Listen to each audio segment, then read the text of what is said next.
Pac-Man for the NES. What can I say about this game? It's Pac-Man. If you don't know how to play Pac-Man... No, actually I refuse to believe that anyone watching this video doesn't know how to play Pac-Man. Eat the dots, avoid the ghosts, blah blah blah. What's interesting is that despite being one of the biggest landmarks in gaming history, Pac-Man doesn't really hold up well today. Unlike the later Miss Pac-Man, all the levels have the same layout, with the ghosts just getting faster.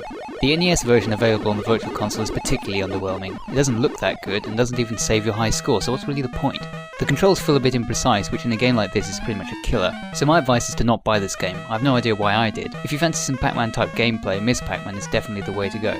Or better yet, Pac-Man Championship Edition for Xbox Live Arcade. This game takes the core idea of Pac-Man and adapts it for an overall better arcade experience. Instead of collecting all the dots, the aim of the game is to survive for a certain length of time, or if you're good, to get the highest score in that time. The screen is divided into two sides. By collecting all the dots on one side, you make one of the classic objects like the cherry or key appear, and grabbing that makes dots appear on the other side of the level. By mixing up the way the level is laid out, the routes the dots make you take, and the frequency that power pills appear, means that there's a lot of variety in the game.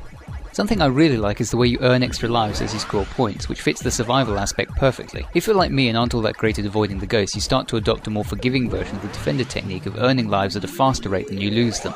Another good aspect of the game is the ghost AI. Even playing for a short time reveals they each have their own personality. The red ghost Blinky is the most aggressive and tends to take the most direct route when attacking, whereas the orange ghost Clyde is pretty stupid and will sometimes go in completely the wrong direction. Once you get a feel for these personalities, keeping an eye on which ghosts are where can become a factor in your strategy.